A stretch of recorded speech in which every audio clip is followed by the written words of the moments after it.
Hey everybody, this is Jesse Linares with the Sam Villa ArTeam. People are always asking us, how do we cut those little baby fringes? How do we make them look so aggressive?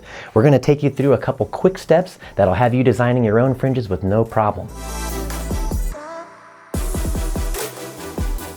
The first thing we're going to do is isolate where the fringe is going to actually take place. And just a good rule of thumb to remember is a corner of the eye up vertically, corner of the eye up vertically. They will meet at a point, and that's going to show you pretty much where the fringe on that person lives.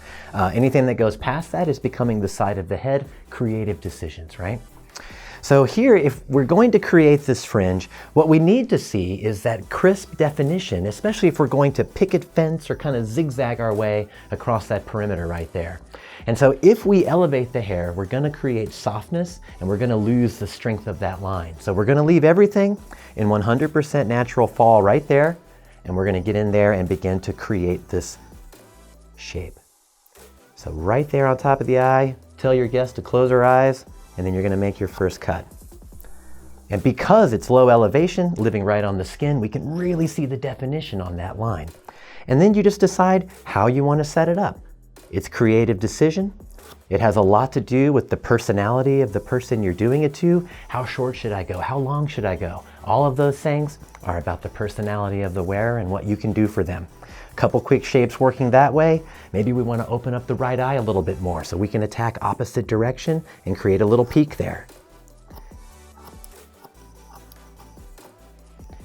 And we're starting to see a lot of aggressive movement in that shape. Crossing over to the other side, let's get over this eye and open it up a little bit.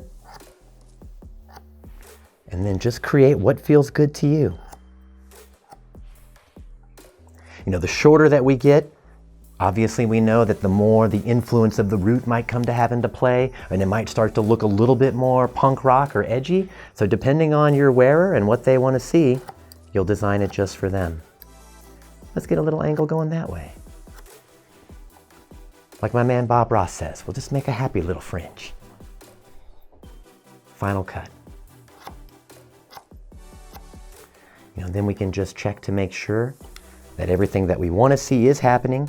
Normally you want to give it a little bit of fuss too, and just make sure that no one's hanging out where they're not supposed to if she decides to move it from your original design. Here's one that popped up. We'll get him in the mix too. Everybody's welcome that wants to be there. You know, so even on my girl Lydia here, it's starting to pop up just a little bit, so we're reaching the tolerance of her hairline. But just make it whatever you need it to be, whatever she wants to see. Keep it in low elevation, make your cuts aggressive, and don't be afraid to just carve it up as you move across. So crafting the initial design is pretty simple. But now we're left with something, we fussed it around a little bit, and do we need to define that? So it would be beneficial to just take a step back or get a look at her in the mirror and find out, is there anything that needs to change? You know, some of the geometry that we set in there, once we fussed it around a little bit, things got a little bit murky. So if I need to go in there and change it a little bit, make sure we do that before she leaves.